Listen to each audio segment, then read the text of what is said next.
This is Consecrated, written by Kraiva and Trin, SSJTrinity. Part 11 of Surrogate, the Director's Cut. The category is General. No archive warnings apply. The fandom is Malevolent, the podcast. Additional tags. Can Hoster gaslight, gatekeep, girlboss his way out of this one? No. This gets very intense. Chubby knew what she was doing and is sharing Gardettos with Kane. At least Arthur finally got a full night's sleep. Psychological fuckery abounds. Voices by Flamia as Hoster and Shub-Niggurath, Lynn Larsh as John, Jasper as Arthur, Vampirism as the narrator and Faro, Lith, Scotty, Icarus, and Jace as courtiers, SSJTrinity, Kraiva, and Somniate as the work introduction. Editing by Flamia. Directed by Vampirism. Transcript by Vampirism. Created and posted with permission from the authors of Surrogate, the Director's Cut. It's time to obey. Arthur has healed enough, and it's time to mark the damn human. Haster does not want to do it, but has one advantage. He remembers the wood. John doesn't. At the very least, he can make it all hurt.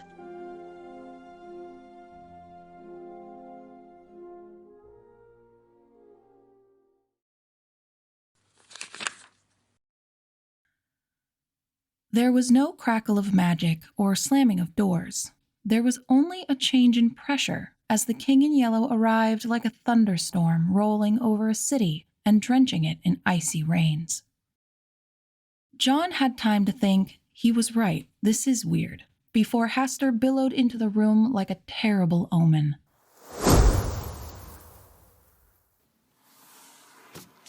Arthur stood from the piano and hung his head, face turned down. For one moment, one ordinary, everyday, horrible moment, they merely existed at each other, mutual hate sickening the air like burnt sugar. You're awake. The god surveyed him and plucked at Arthur's robe with a tentacle. And you seem to have healed adequately. That is... good. John wielded his left hand and swatted the appendage away. Fuck off, Haster. I suppose since you're healed, there can be no further delay. The king reached to adjust the robe again. Thus, as we previously discussed, he will be marked tonight. Arthur stepped slightly back, pulling his robe from Haster's grasp. Marked? John made the strangest noise. Choked, sort of hit. Yes, of course. You remember, Peace. We agreed to wait until it was well enough to avoid potential complications. Arthur's brow knit. He remembered no such thing, but then he'd lost pieces of time ever since that horrible, wonderful day when Faro came back, so this did not shake him. John, on the other hand, was shook. You wouldn't dare. Dare? Peace. We agreed. It is the only way to keep him safe. Surely you didn't forget. And for reasons Arthur could not fathom, John promptly went off. Fuck you, you cocksucking, rot-brained, cuckolding, slime-eating son of a deflated war whale! You will not! Arthur gasped, hunching. It had hurt. That bellow hurt. What? John? How dare you! How dare... What's this? As though in the face of social blunder, sweeping away the bellowing like sand in wind. You aren't prepared? I've given you weeks. What? John, what's he talking about? You will not touch him. Not like that. Arthur staggered again. John? What is this sudden recalcitrance? Is this a delaying tactic? Why, next you're going to say you haven't had time to tell him, or you need more time to discuss it. Peace. Do you really think such machinations will change anything? Never! Not yours! We never discussed anything! Arthur reached up and gripped the side of his head. John, please. It hurts. John stopped, puffing like a bellows.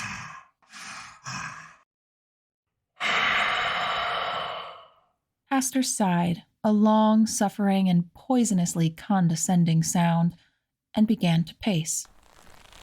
I knew you'd be a problem. Peace. We discussed this. You do want to protect him, don't you? Bullshit! This would do the opposite of protecting him. John? Arthur, shut up. You don't know what this is. You don't know what he's threatening. He has no right to do this to you. You really don't remember, do you? And there was just enough of an answering pause to indicate doubt. I would have remembered that, you coward, you thief, you piece of thumb-sucking garbage. Thief? Fine words from one who rides a thief like a donkey. Bastard! Arthur flinched. Peace, this is hardly my idea. Hastur flowed across the floor like liquid, getting right in their face, backing them against the bench. The Great Mother has forced my hand. Personally, I would rather chew a dozen arms off than touch your disgusting host. But it has been commanded. This is bullshit. You are full of bullshit. You are lying. We spoke on it at length in her realm, you and I tried to argue with her, and so did you. She called you a bold little thing. Hastur spoke with the confidence of honesty, or of a damn good liar. She threatened to take Thoreau, Peace. And Arthur, as much as I despise you, I will not allow that to happen. So if this is the price, we will pay it together. Thoreau? Because of course, John thought, of course the asshole would use her name like he used her life to hit and hurt and cut and ruin and... Bullshit! What about Thoreau? Arthur had the scent now and could not be shaken loose. I was... Another pause. A growl, like the words were dragged from him by force. I made an error when my negligence allowed my sister to slip past my wards. You mean when she fucking skinned him and you let her do it? Hastur addressed Arthur now, as if John were no longer part of the discussion. The Great Mother believes that I put her child in danger by not keeping track of threats toward you. And that if I did not rectify this, she would retrieve her child and take her child's darling new friend with her. She'd take Thoreau? That was a yell. Arthur used to yell a lot. He hadn't yelled since it happened, but that was a yell. For her. Arthur was so focused that John could just shake him. John exploded. No, you may not mark him. I forbid it. Hastur's laugh was dark and deep, a forest of lies and mockery. You forbid? There is no fucking way the Lord of the Wood told you to mark a human. Huh. You think I'd lie about this? His tentacles lashed the air as if he wanted to rend something. Very well, Peace. Since you refuse to believe me, I will show you. the memory hit like a brick. The wood, which neither of them could recall, which even in recollection made Arthur cry out, crouch down, cover his head with both arms. The presence all around of the great mother goddess, too much for even John to comprehend, even in this brief and eclipsed view. And on the ground, Arthur, and in his blood, Arthur, and looking like some kind of ill-used anatomy model, Arthur, barely breathing, barely living, so much worse from Haster's point of view than John had ever imagined. Poor little thing. Came the voice in memory, shaking their minds like heavy boots on flimsy boards. But this is not for you. Haster, I would like to rest, and do not enjoy being woken in the night by my offspring's distress. So let's make this simple. First, you will mark him. I will not. If you do not, I will judge you an unfit father, Haster. What? Nibbles likes it. I am not particularly concerned with who gets the title of pet in this circumstance. But if I have to take the robe from you, she will not be raised the same way. Stop!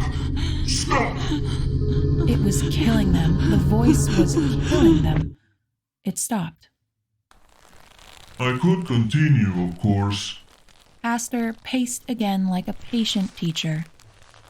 Perhaps I ought, as you do not seem to recall the discussion which followed. The confidence of honesty, or a damn good liar, or maybe something in between. John hadn't pulled it together yet. Damn the...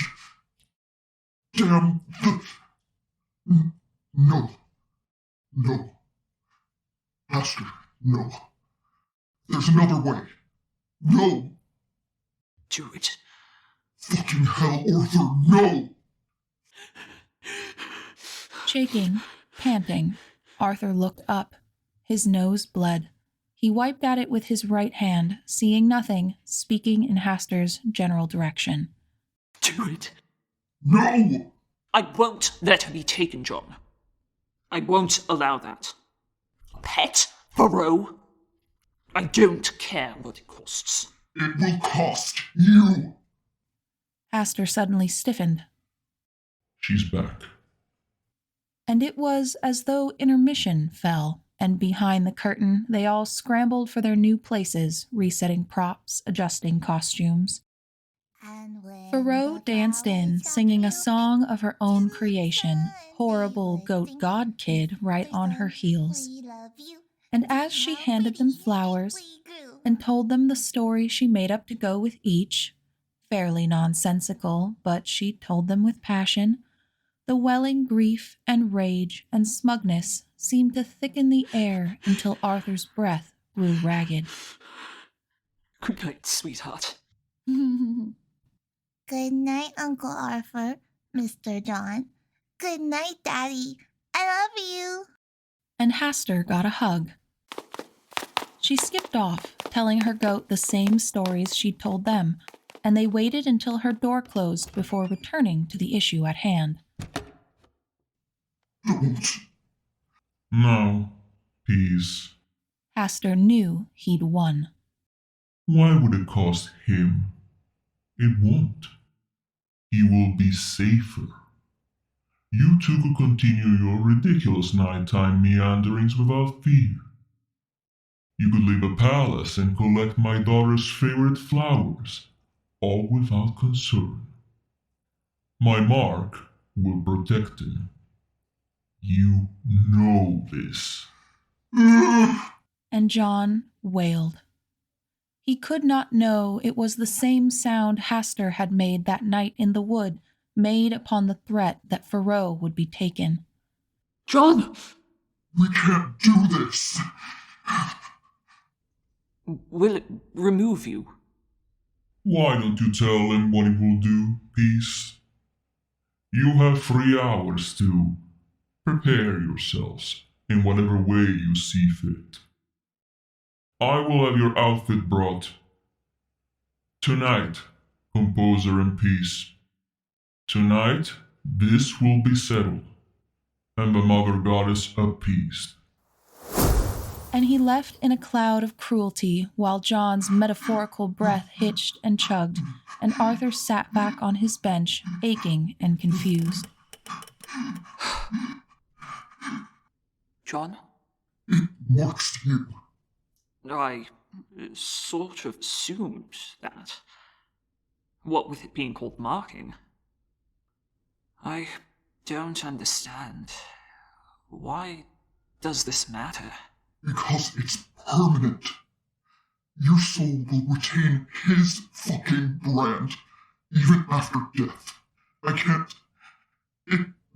Fuck. Arthur, no. We can't do this. No. She'll take Faro if we don't. What does it matter, anyway? I'm here either way. It's not like I'm going to run. It doesn't matter, John. It matters. Why? Because you're mine. Arthur fell silent. John's weeping was a terrible thing, deep like his laugh, frightening, weak, helpless. You're... Arthur ventured at last. You're what? This will make you his. He'll always be able to find you, to feel you. You'll never escape him. I wasn't planning on escaping anyway, John. I know. That isn't the point. You're mine, not his. Not his. Arthur played a middle C, held it, let it ring, let it sing while John's snuffling slowed. He moved into a simple, soft chord progression in A minor, pulsing and slow.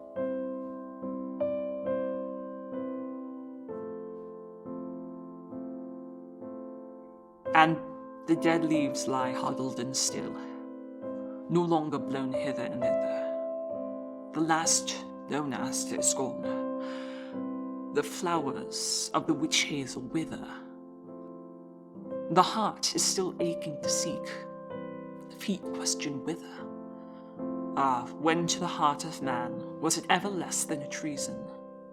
To go with the drift of things, to yield with the grace to reason, and bow and accept the end of a love or of a season. What? It's a poem about what to do in the face of the unavoidable. Ponderously, as if pulling memories from a deep well. The winter cannot be stopped. You come to the mighty oak, its leaves all gone. The flowers are dead, and nothing will bring those specific flowers back, but you still move on. You choose how to continue. You push through the winter because to give in would betray the very heart of what it is to be human. And because if you press on long enough, John, spring will come again. John was awed, as always, by Arthur's human mind. But you'll still be his. I don't know if I know what that means, John, but I think no matter what happens, I'm yours. And I think no matter what happens, you're mine. I think if he had the power to change that, he would have done it already. And that was a good point, and John wanted Arthur to feel so good about this first foray back into poetry, this first attempt he'd made at his old way of thinking before everything went so wrong. But John couldn't think of anything to say. He couldn't think of how to tell Arthur, you'd be his in a way you can never be mine. So instead, Play Claire de Lune for me? Arthur did.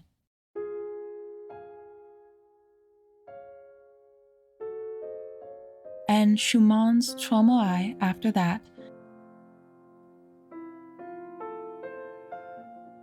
and then Liszt's Consolation number 3,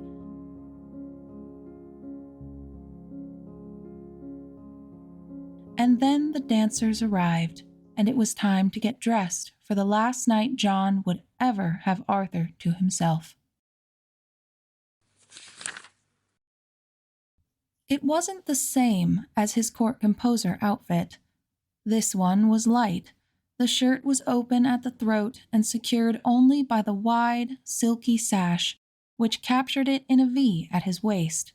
Skirted, pleated, distinctly swishy, this outfit was apparently standard for the one being marked, and Arthur was confused at the way it made him feel. It moved when he walked. He wasn't used to clothes that moved when he walked. It works on you.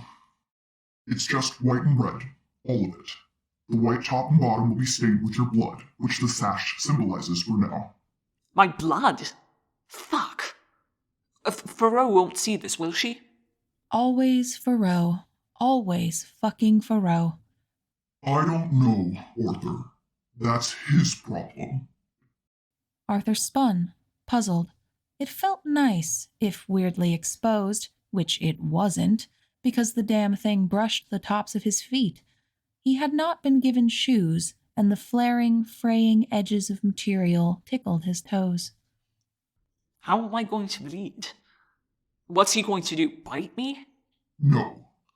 The way this normally works is he gives a great big fucking speech about how great he is for having found you, since you only matter in the way you make him look good. But in your case, I have a hard time believing he's going to use it to build you up. It'll probably be some kind of shame speech, where he has to do this because of how awful you are. You didn't really answer me, John. He's not going to bite you. He's going to stab you through the heart. He's what? He's what? It's magic, all right? He's going to do the incantation, and then he's going to pierce through your heart with his arm. It's going to hurt. It's also going to feel like bliss, both at once. Some people vomit. Everybody passes out. I'm going to what? While emotion was nice to hear in Arthur's voice, John wasn't sure he wanted to encourage this particular panic. You'll be fine. The whole point is he has to get inside you, where I am. Fuck, are you going to be hurt? I don't know. I never did it to anyone who had someone inside them before. I don't know what the fuck is going to happen. Arthur's fists clenched. If he hurts you with this, I swear. I'm sure he won't. He still thinks we're going to reunite someday. He needs me. Right. Arthur frowned. So, he's going to gut me. Then what? While he's doing that, he can touch your soul. I don't know why it happens this way. It just fucking does. He'll say the words and you'll be marked. You'll resonate. You'll feel it. Then he pulls his arm out. You're miraculously unharmed in spite of there being blood fucking everywhere. You pass out. Because everybody passes out. And then they party around your unconscious but honored form. Or they usually do. For all I know, he's going to have everyone take turns scraping off their boots in your hair. Fabulous image. Arthur rubbed his chest, wincing at still unhappy nerves, wondering just how much pain he had to take in the course of all of this before his body stopped feeling it already. Is that all? Pretty much. Normally there's a smaller second party when you wake up, as your cronies or whoever celebrate you as being favored by the king. Well, I'm not favored. Right. So, I don't know how this will go. As long as Faro isn't part of this horror, I don't care. And as long as he doesn't hurt you. I swear, John, if this harms you... It won't. He didn't know that. He was lying. He had to lie for this. For him. I'll be fine. But I can't. You can only get marked once. I will never. Please don't tell me you've had fantasies of stabbing me through the heart and yelling nonsense in my face while I pass out and vomit. You're getting good at these jokes lately. I'm just rediscovering sarcasm. Not sure that counts as humor. Arthur sat down, rubbing his face. I just want it to be over. He didn't seem to notice that John hadn't answered his question. John was absolutely not going to bring it back up. It will be soon enough. I've got you, Arthur. I've got you. They both felt Hastur coming, whatever mood he was in, souring the air and sparking tiny electric arcs through the floor, along the walls, between Arthur's teeth. Here we go. Arthur stood.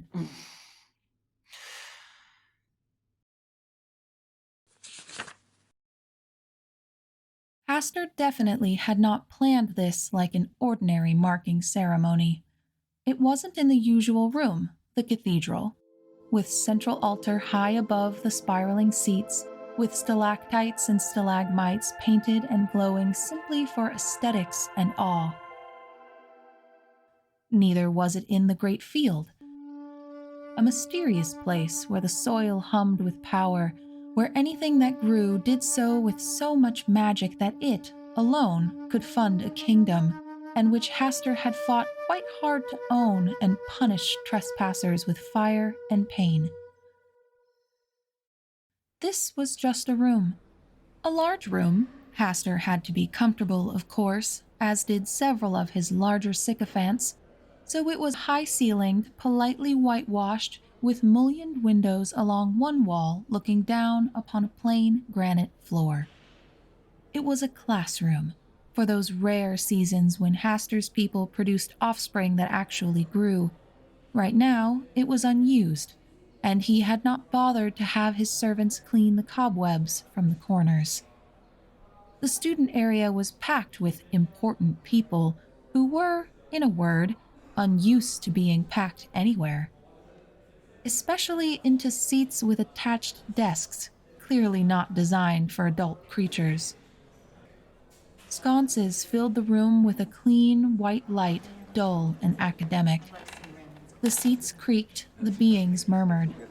There was a pleasant smell from somewhere as of food cooking, but there'd been no mention of a feast after whatever this was, and no one dared to presume they were invited to what was most likely Hastur's dinner.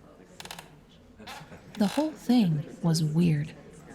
It was about to get weirder. The front of the classroom was empty.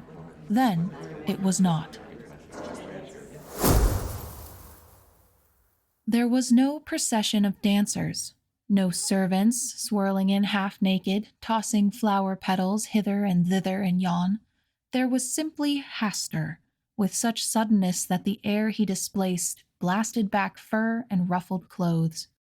In his grip was Arthur, the court composer, standing there, dwarfed by the enormous hands on his shoulders, looking absolutely exhausted, afraid, pale, scrawny, weak, all words they'd been taught to associate with him, as Hastur used them before every single one of Arthur's performances, which were always excellent, which only made them confusing, but no one was going to argue, so...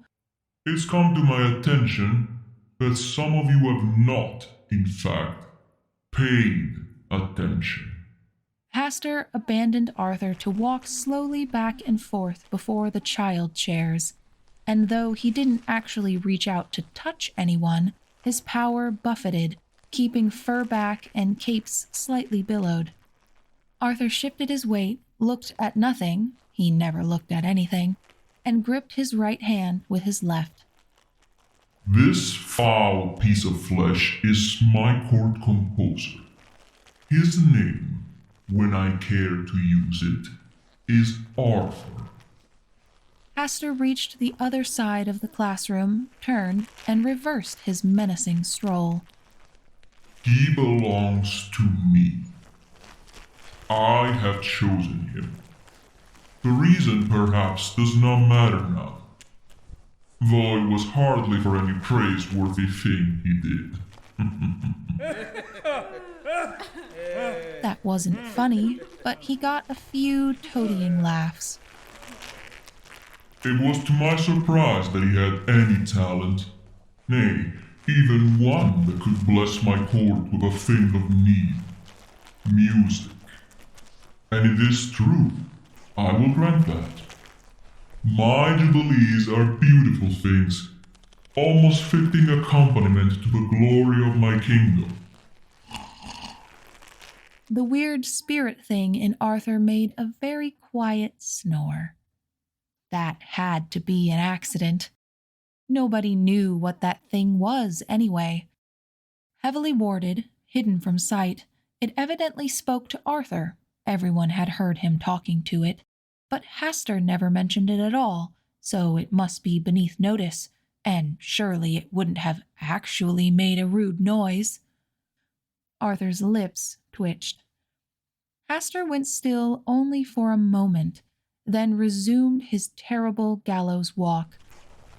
No lightning struck, so clearly it had been an accident. Nevertheless, what do I hear? What do I learn as I come home to my city, to my people, to the empire in whose very veins my permission to live flows like blood and wine? I come home to learn about plots. Ah, well, yes. Everyone knew someone who knew someone who knew someone who had been making plans to use Arthur in some way to curry favor. And until Perse showed up and paid the price, it had seemed a perfectly reasonable course of action. Hastur stopped behind Arthur, dwarfing him. Broader, taller, his every exhalation more powerful than the entirety of Arthur's life. He stood behind his musician, grabbed his wrists in two thick tentacles, and angrily stretched him out as far as he would go. Arthur did not struggle. His head stayed down. He trembled. Do you see this? Hastur was dripping contempt with every syllable. Another tentacle emerged from his cloak to touch under Arthur's chin, forcing him to lift his face. Do you see this? And anger now trembled under the floor like a passing train and made the child chairs rattle in place, made the glass in the windows creak. This is mine. On that final word, 3 of the sconces blew off the wall. Most attendees jumped. And if anyone is going to rip this creature limb from limb, if anyone is going to tear his skin to shreds, or keep him alive as his bloody screams light the night, or spread his guts around my home like festive garlands, that someone will be me. There was a noise from the thing in Arthur's head, the mystery spirit, perhaps in pain because Arthur was. Hastur was bellowing now, paining eardrums, rippling flesh with the force of his anger. Do we all understand? Arthur's head was down again, and his every breath was shuddering terror, rapid anticipation of whatever was to come.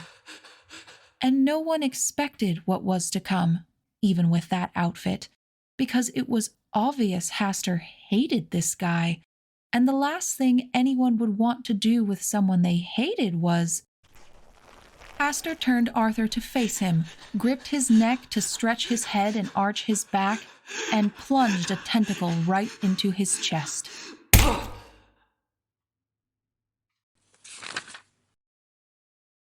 John knew pain. He had experienced pain in death and pain in tearing, pain in flesh. Arthur had bitten the tip of their pinky finger off John's hand. John had felt every shredded nerve as the red-hot metal of Arthur's belt buckle seared the bleeding. He knew the pain of the soul, too, the anguish of loss as Arthur was broken before his eyes. This was entirely different.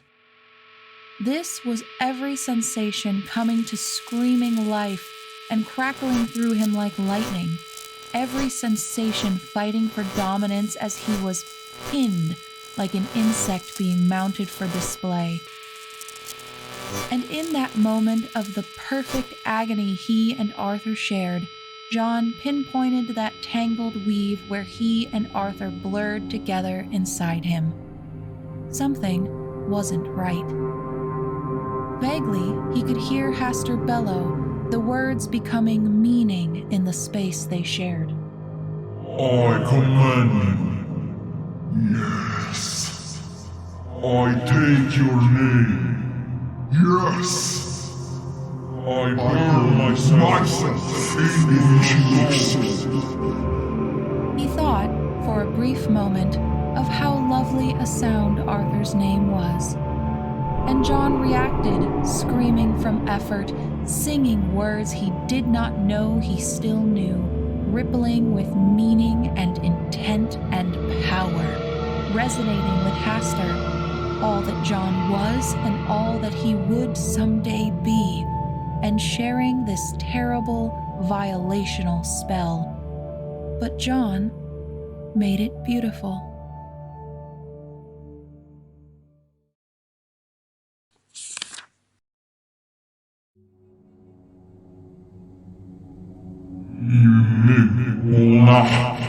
Hastur roared, vowing, bespelling, loathing every syllable that exited his throat.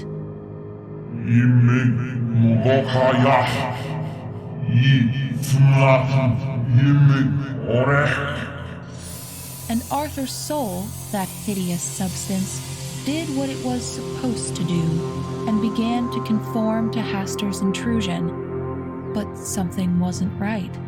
Something was echoing? In death.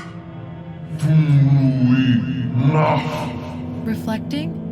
In life. He was not speaking these words alone. Always. The power was weird, filling the cavern of untapped potential in this disgusting man. Hastur was panicking.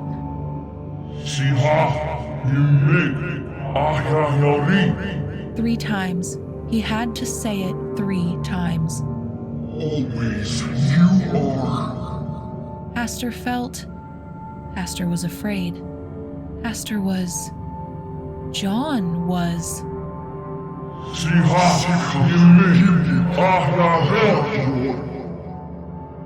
Always, you are my own. Hastur was whole.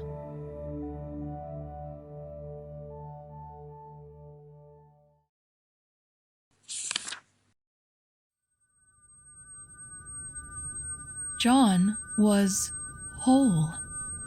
He looked with Hastur's eyes upon Arthur's face, his lovely Arthur, covered with scars of their shared experiences, and in the eternity of that moment memorized every line worn into his skin, every lash that framed his sightless eyes, and felt that heart, so fragile yet so strong, beat within their chest.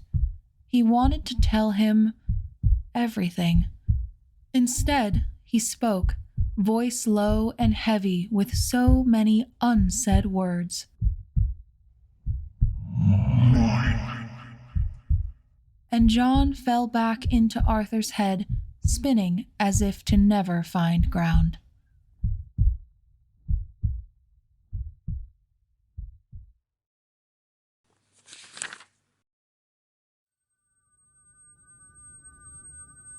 Hastur was done. It was finished. He pulled his arm out of Arthur in a spray of hideous blood and gore, leaving Arthur's chest without injury at all. What a magic trick, huzzah! It had all gone right. He felt the things he'd expected to feel, a knee-jerk closeness to the one he'd marked, an affection born of lies, which would pass in a few hours. But that was not all. Not all at all. He'd felt whole. For a moment, just a moment, dual casting a thing that could not be dual cast, he'd been whole again, and relief from the pain, constant, aching, burning, of fragmentation was so strong that Hastur discovered that if he spoke right now, he might sob. It had felt so... It had felt.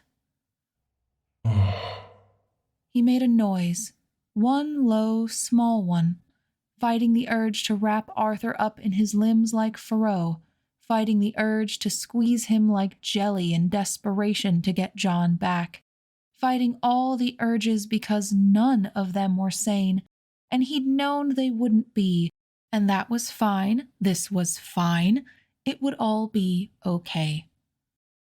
Loss, because he'd been whole, for one magnificent instant, and then he became aware his courtiers were murmuring.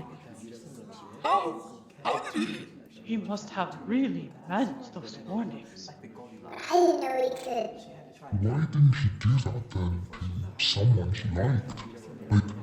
Hastur was on the edge of everything. Arousal, grief, sorrow, anger, possessiveness, pain. How dare Arthur have somehow made him feel whole, only to take it away? How dare he? Hastur should smash him for this, break both legs, crush his ribs. But the thought of harming Arthur sent a pang of horror straight through his own echoing soul, sore now, as if it had been stretched, extended, overused. Tomorrow. He could be reasonable about hurting Arthur tomorrow. He had to handle his courtiers now. Do we have an understanding? He aimed for intimidation. Well, that hadn't worked. It came out smooth, chocolatey, pleased, relaxed, which was normal for after a marking, but he didn't want it to be. What the fuck were they all talking about anyway? They'd all seen this before. It was just... Hastur peered. Hastur lifted Arthur's limp form, stained now with blood from a vanished wound, and peered more closely. There were 2 marks on his soul.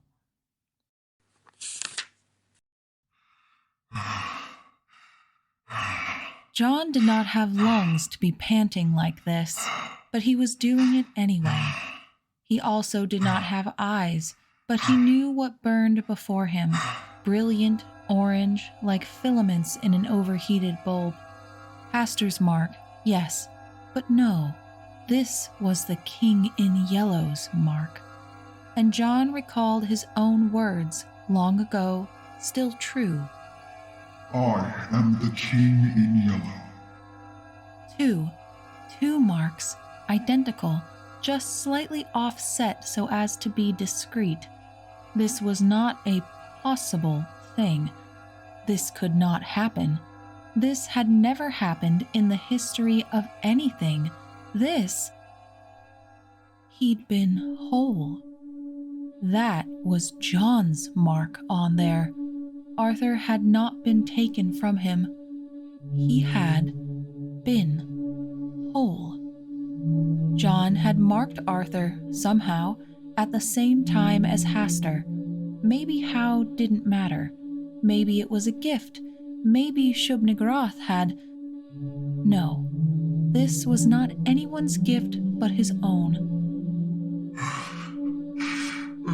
John sobbed. He couldn't stop. He'd been whole.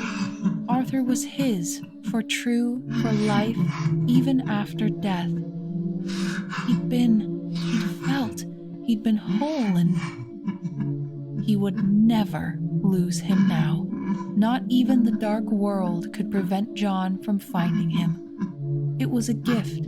It was a blessing. It was because I am the King in Yellow, he thought, which, whole, he had been whole, hurts in some indefinable way, because how many years had he spent distancing himself from this? And no, he hadn't thought he was human, but his essence truly hadn't changed. He was what he was. He was a god. He hadn't lost it all. He hadn't lost everything in his nature or his power or his mind. He had been whole with Hastur for one wild, beautiful moment, and while having Arthur for good felt better, that had been... John would not allow himself to say right. He would never join Hastur again, no matter how it had felt, but it had been beautiful in that moment. John wasn't sobbing only with relief. There was loss, too. It could be both. It was both. He still controlled Arthur's left hand and reached up to hug the limp man's body, clutching tight. Being whole had felt so good. John was afraid.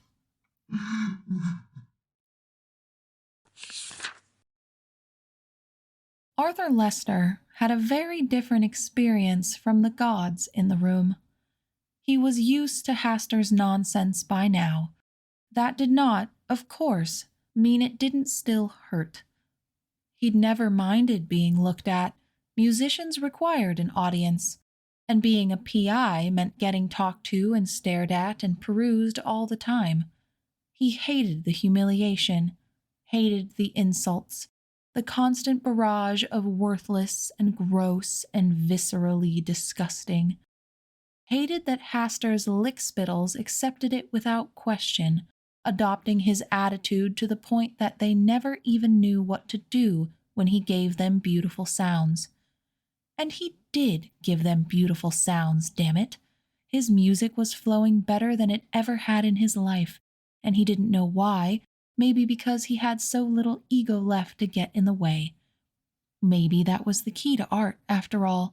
Crack open until you can bleed on the page, then burn yourself down. These were dark thoughts. Arthur felt dark. Everyone was staring, smug, so superior. He hadn't expected to be manhandled. He hadn't expected it to hurt before it was going to hurt. He didn't want to be hurt. He didn't want to be stabbed. He didn't want... The first second of impalement felt like a punch, then nothing, then everything, and it was horror. It was worse than getting knifed by Kellen. It was worse than getting shot. It was worse than the frog thing that chewed into his gut underneath that island, trying to suck out his blood. It was worse than anything ever, and he could not breathe. John! He cried inside, aware he was choking blood, unable to gasp around the shape in his chest. John, I'm afraid And Hastur began to shout. Arthur knew nothing of Relahian other than the rhythms Hastur demanded in his music. Arthur couldn't speak it, couldn't understand it, but these shouts were different from the self-praise Hastur regularly made him put to song. This was meaning. Arthur got the strangest image of Hastur reaching into a barrel of water and closing his hand around a grape. And then it wasn't hurting anymore. It was still too much, far too much, and getting mucher, but it wasn't pain the way he'd known. Not burning, not stretching, not tearing, but somehow all of those and not. And each word Hastur shouted was being echoed?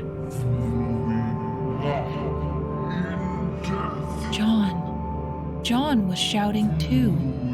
Had that been part of the program? Had he always been going to... Always. It became more than much.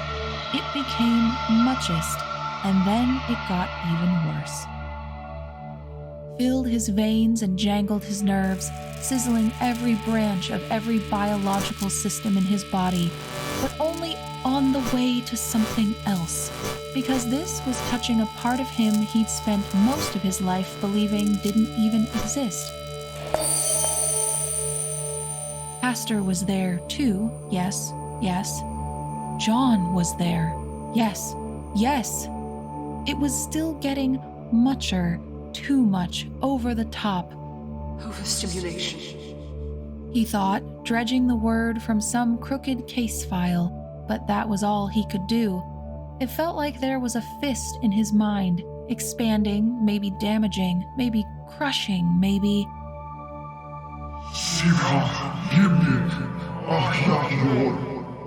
John was singing? Singing the words? Arthur's thoughts spiraled.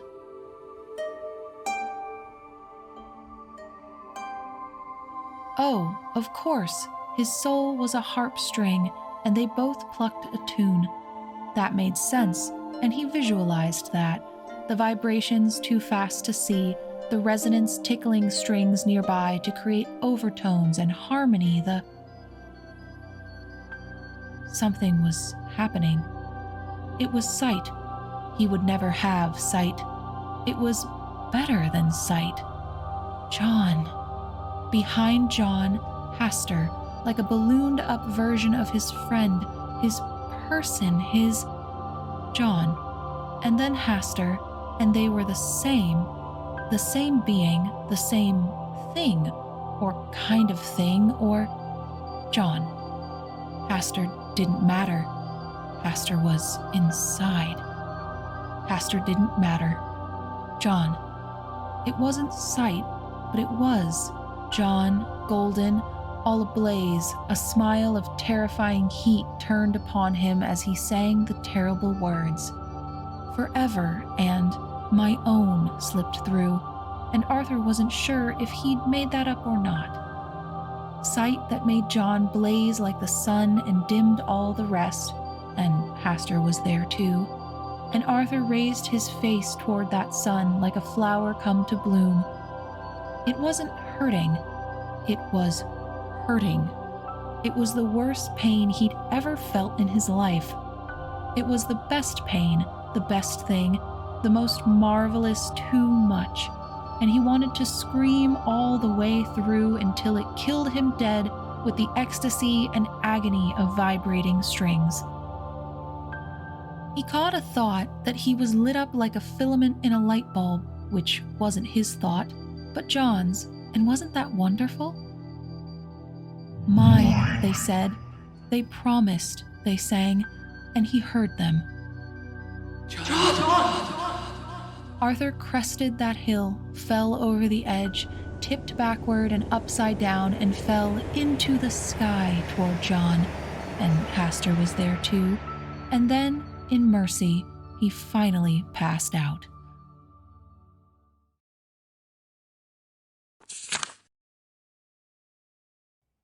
Get out. Hastur knew that wasn't strong enough, and he had to play it up as if that were on purpose. Or do I need to actually act out my ire on anyone I suspect of treason? Thank fuck that got them moving. They all stared at Arthur a moment more, and he couldn't blame them. This was a situation. And then left, bowing, praising Hastur, proclaiming loudly to one another how clever he was. All things he normally enjoyed at the end of performances like this. Hastur could barely stand, but he managed.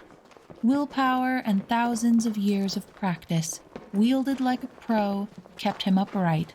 He waited and stood until the last monster left, until the classroom door was closed. Then Hastur locked it with magic, sealing it right the fuck up, and sat down hard.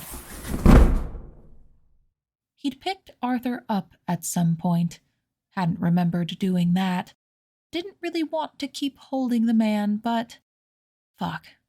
Arthur was a mess. Maybe they hadn't waited long enough before doing this? Arthur had bled more than he was supposed to, and choked on some of it too, so it was all down his front and all over his face, and could he be more gross? Beautiful. No, this was gross. That was the mark talking.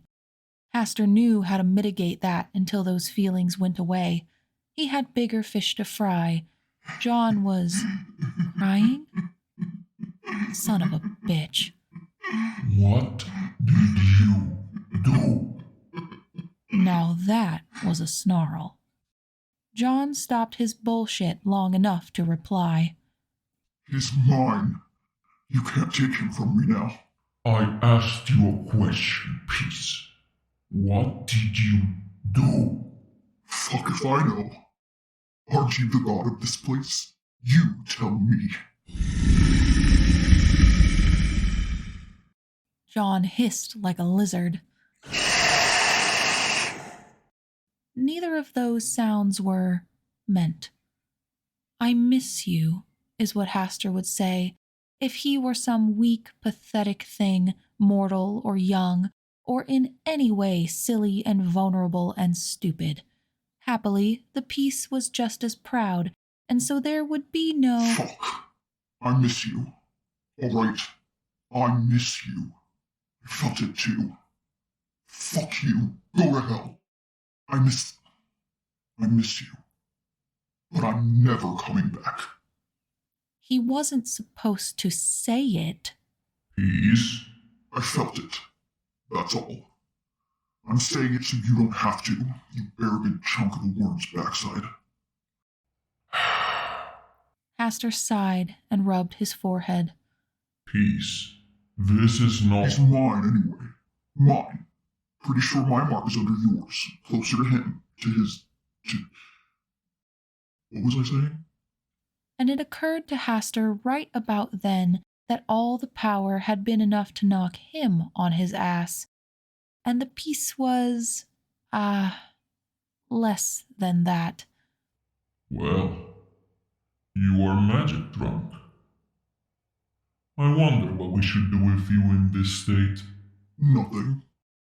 Arthur's left hand rose and began petting his hair. It was a sloppy motion, clumsily affectionate. Shut up.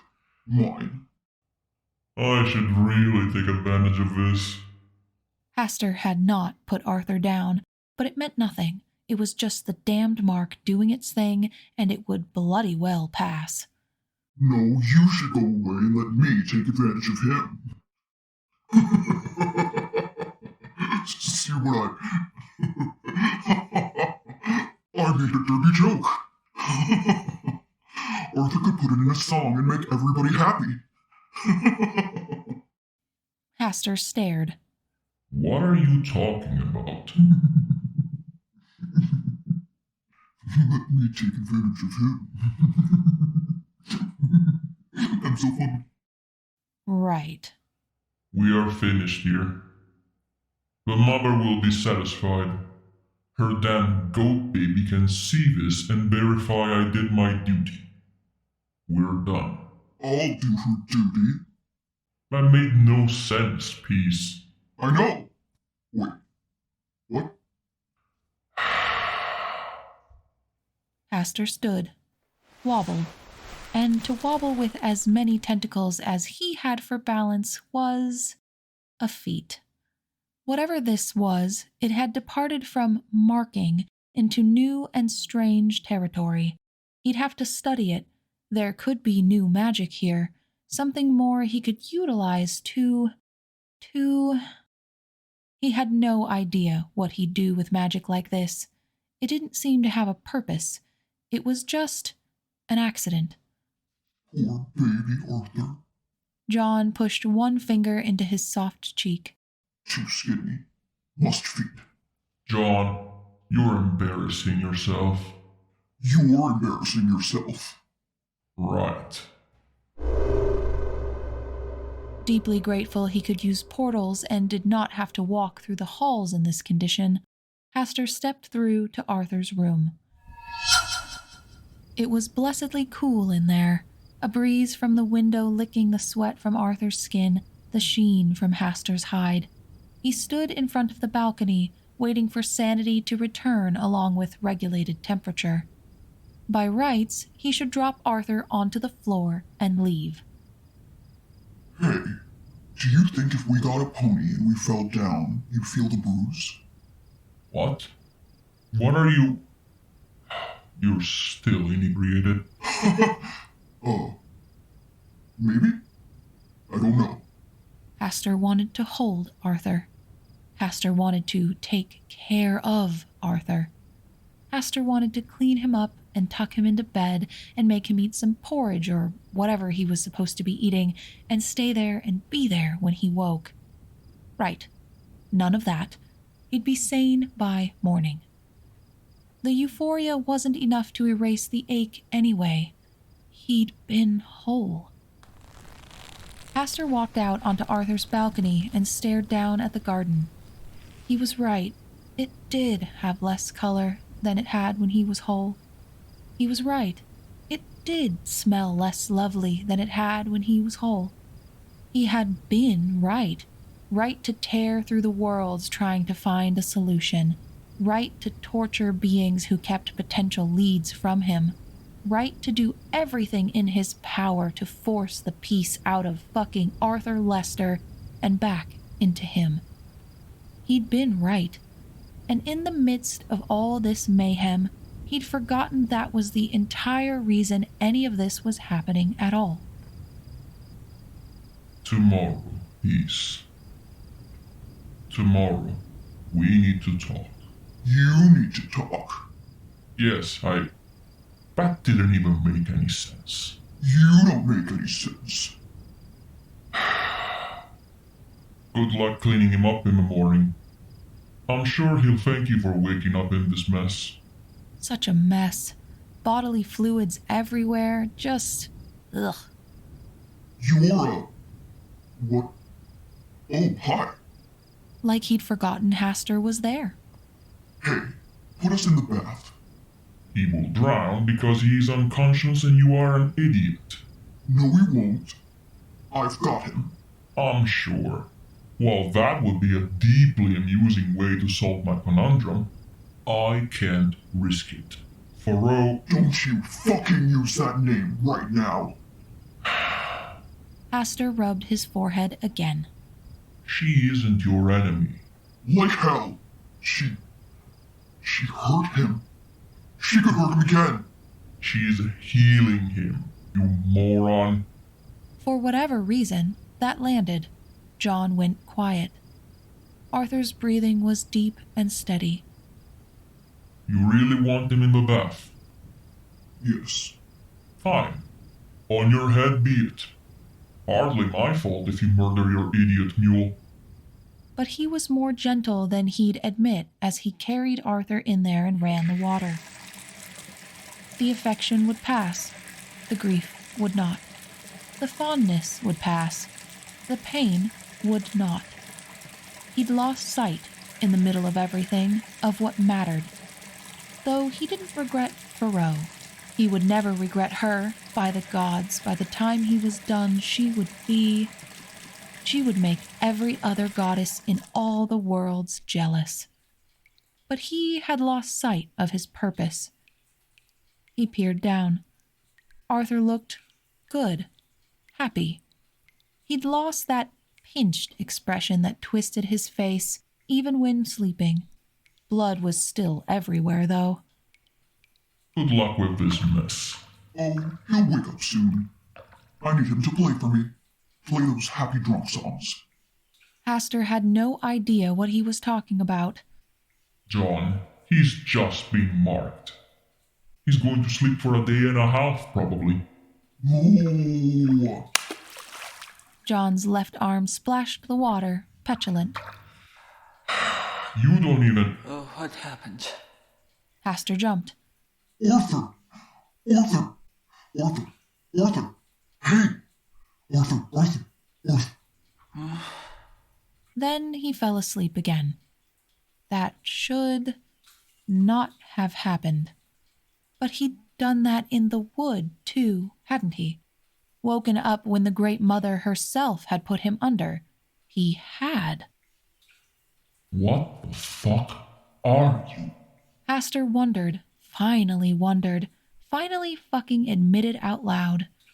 Because it was so much easier to just lump him into the worst of humanity, to see him like some horrible drug, something that addicted the piece, destroying him even as it sucked him further in. But perhaps ignoring the possibility of more had done more harm than good. Perhaps if he did not finally get to the bottom of what the fuck Arthur Lester had going on, he was never going to get the peace to come home. And had to find out if whatever it was in Faroe, and if it would harm her. No! John protested as Haster gave Arthur the quickest bath of his life. I'm not leaving you here. He's going to drown or wake up in icy cold water and get fucking pneumonia. But I wanted to... What, peace? There was a bizarre blank moment. You remember. Exactly. He tried to toss Arthur onto the bed. He laid him down instead and tucked him in to boot, then sighed at himself. Peace, I don't know what happened tonight. You may not even remember this, but out of respect for what you are, truly what you are, not this pantomime you created, I will warn you. It is time we got to the bottom of what this human is. And when we have done that, you are going to come home. John didn't answer. He didn't seem to have registered anything Haster said. He was busy playing with Arthur's lips, one finger sort of batting them up and down, amused at their elasticity. Haster shook his head. Tomorrow it changes. We're done with this game. Good night. He turned, stopped, and facing the garden, facing the sky, facing the edge of the world, too quiet. I miss you, too. And he left. Arthur stirred. Stop it. He pushed John's hand from his face and then fell under again. Mine. John could not sleep, but it felt like he might fall into some kind of doze anyway. It's good now. It's safe. I'll keep you safe. Like what's a hidden gun called? Is there a word for that? Arthur just breathed. It was good breathing, though. Deep. Steady. John hugged him tight. Let's do this again sometime. He fell into a sweetly thoughtless daze. Arthur slept well, without bad dreams. Instead, he dreamed of light bulb souls and John-shaped suns and flying through the stars. And all night long, Faroe's smile guided him home.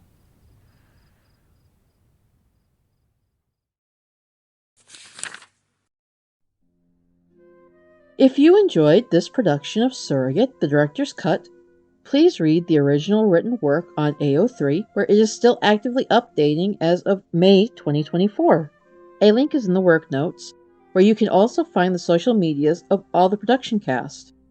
Malevolent was written and produced by Harlan Guthrie, and all characters depicted here belong to their respective creators. The cast and management produced this show for no monetary gain, and all rights remain with the authors.